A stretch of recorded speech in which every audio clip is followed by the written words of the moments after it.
Hello students, तो हम अपना आज का लेक्चर स्टार्ट करते हैं। लास्ट लेक्चर में मैंने आपको गति का पहला नियम बताया था। गति का प्रथम नियम हमने पढ़ा था, फर्स्ट लॉ ऑफ मोशन हमने पढ़ा था। यहाँ पर इससे रिलेटेड कुछ एक पॉइंट्स दिए हुए हैं, कुछ एक एग्जांपल दिए हुए हैं, उनको हम देख लेते हैं।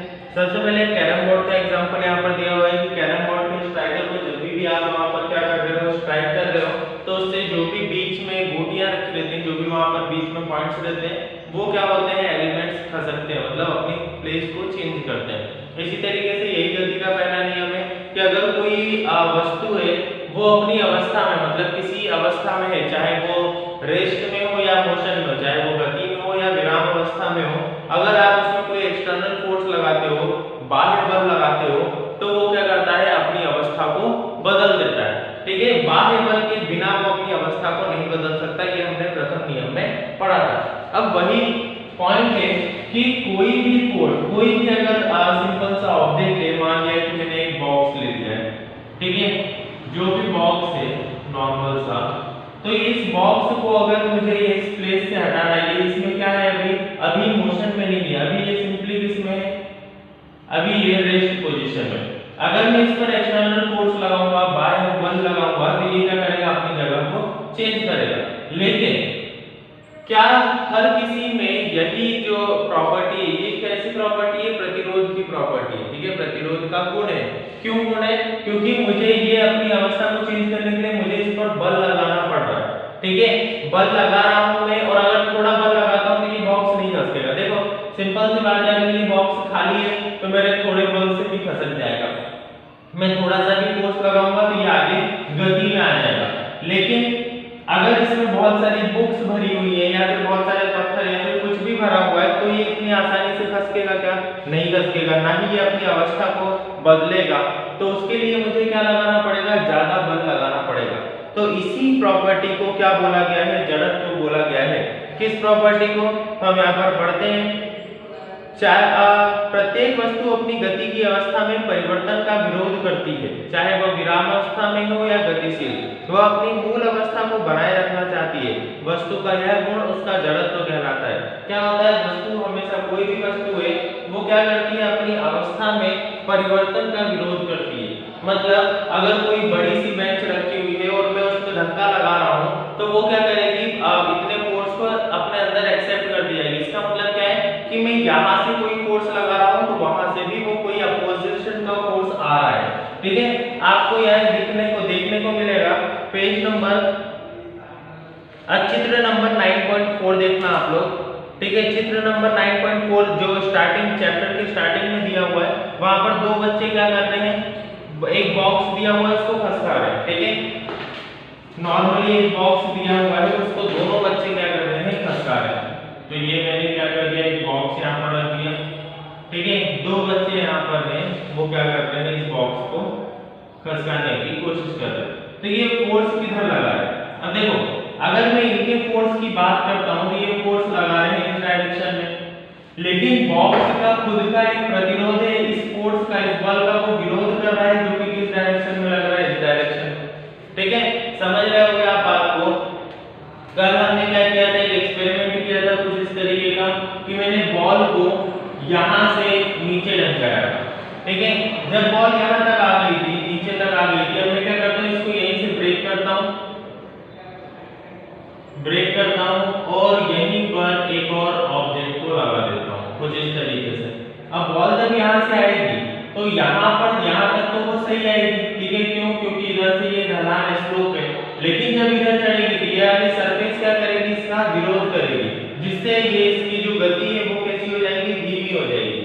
इसी तरीके की प्रॉपर्टी, इसलिए उसने बोला है वहां पर कि जब भी आप किसी भी वस्तु की अवस्था में परिवर्तन करते हो तो वो वस्तु उसका विरोध करती है। ठीक है, अब वस्तु उसका विरोध कर रही है तो उसी प्रॉपर्टी को, उसी गुण को, वस्तु के उसी गुण को हम क्या बोलते हैं, यहाँ पर जड़त्व बोलते हैं, इनर्शिया बोलते हैं।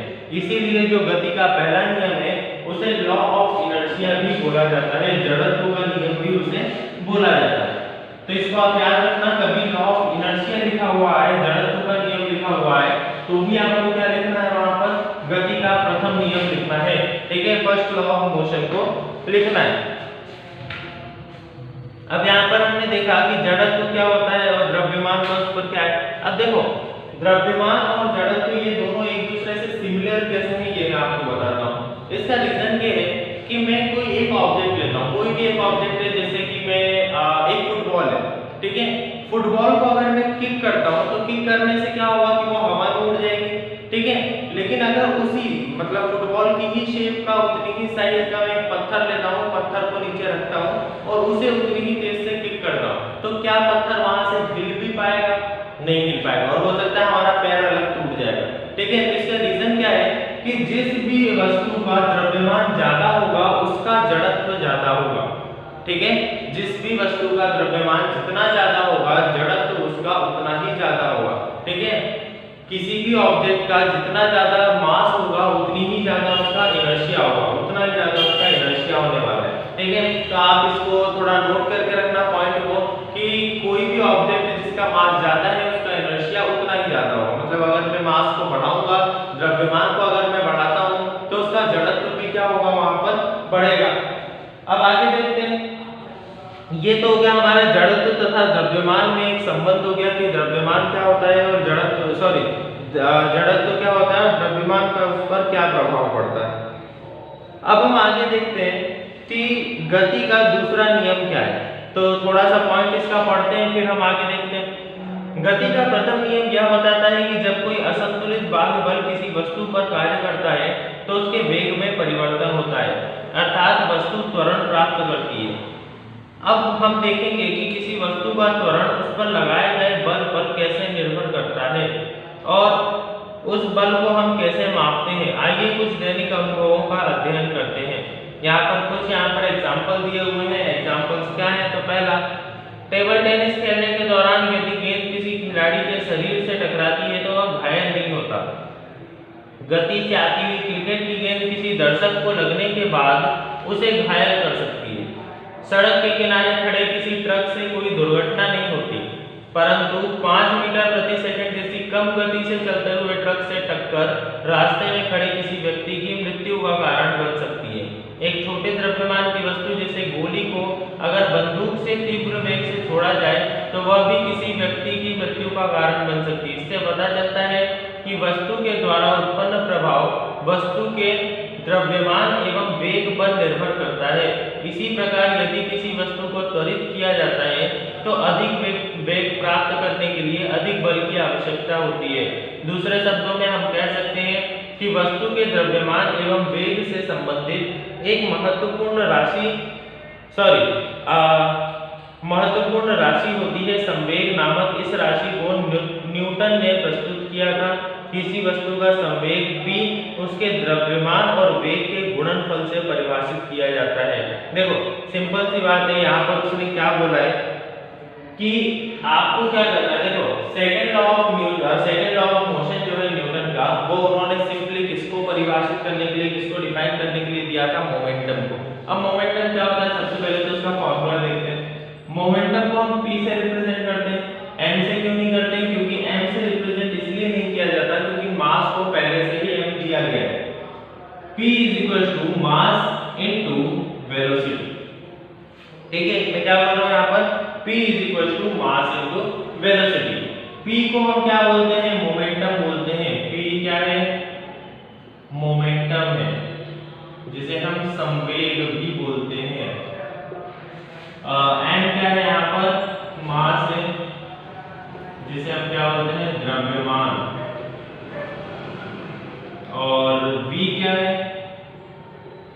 वेग है, जिसे हम क्या बोलते हैं? वेलोसिटी। ठीक है, कुछ इस तरीके से यहाँ पर मास लिखा हुआ है, मैन मत लिखना। हाँ, तो क्या बोला उसने कि सिंपली जो न्यूटन का सेकंड लॉ था वो किस बात पर आधारित था? तो न्यूटन का सेकंड लॉ बहुत सिंपल सी बात पर आधारित था कि आप कभी भी किसी वस्तु की बात करते हैं, आप उसकी अवस्था में परिवर्तन की बात कर रहे थे पहले नियम में। ठीक है, हमने गति के पहले नियम में क्या देखा? हम देख रहे थे कि हम फोर्स लगाते हैं, बाह्य बल लगाते हैं तो जो भी वस्तु है वो अपनी अवस्था में परिवर्तन लाता है। अगर वो रेस्ट में है तो वो मोशन में चलने लगता है। जैसे कि अगर मैं किसी बॉल को पकड़कर फेंकता हूँ या फिर फुटबॉल को किक मारता हूँ तो वो क्या करती है? अपनी स्पीड को बढ़ा लेती है। मतलब क्या है कि अगर किसी भी वस्तु में एक्सेलरेशन, एक्सेलरेशन मतलब त्वरण की मैं बात कर रहा हूँ। वेलोसिटी जितनी ज्यादा बढ़ती जाएगी, वेलोसिटी में मतलब सिंपली वेलोसिटी में जितना ज्यादा परिवर्तन आएगा त्वरण उतना ज्यादा बढ़ेगा।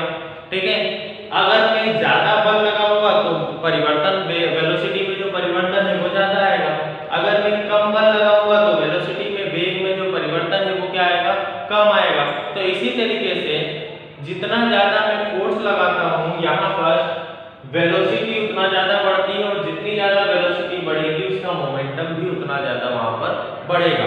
मोमेंटम दो चीजों पर बेस्ड है, अगर मैं बात कर रहा हूँ मोमेंटम की तो वो दोनों चीजों पर बेस्ड है। पहला मास, मतलब वस्तु का जो मास होगा, द्रव्यमान होगा, वो जितना ज्यादा होगा मोमेंटम संवेग उसका उतना ही बड़ा होगा। सेकंड क्या है, वेलोसिटी। अगर मैं वेलोसिटी की बात करता हूँ तो वेलोसिटी उसमें जितनी ज्यादा हो, वेलोसिटी की वैल्यू अगर ज्यादा होगी तो वहां पर भी संवेग क्या होगा, संवेग की वैल्यू जो होगी वो वहां पर बढ़ जाएगी। इसी तरीके से मोमेंटम को डिफाइन करने के लिए सेकंड लॉ आया था।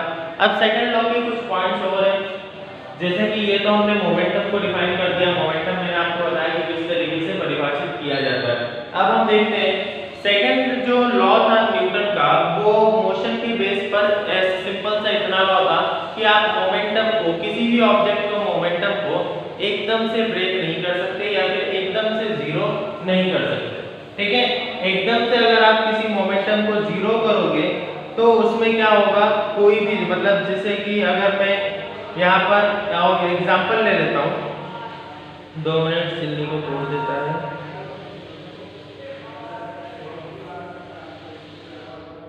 हाँ, हम किसी भी एक इंस्टेंट पर मोमेंटम की वैल्यू जीरो नहीं कर सकते, वो हमेशा क्या होगी, धीरे धीरे जीरो होगी।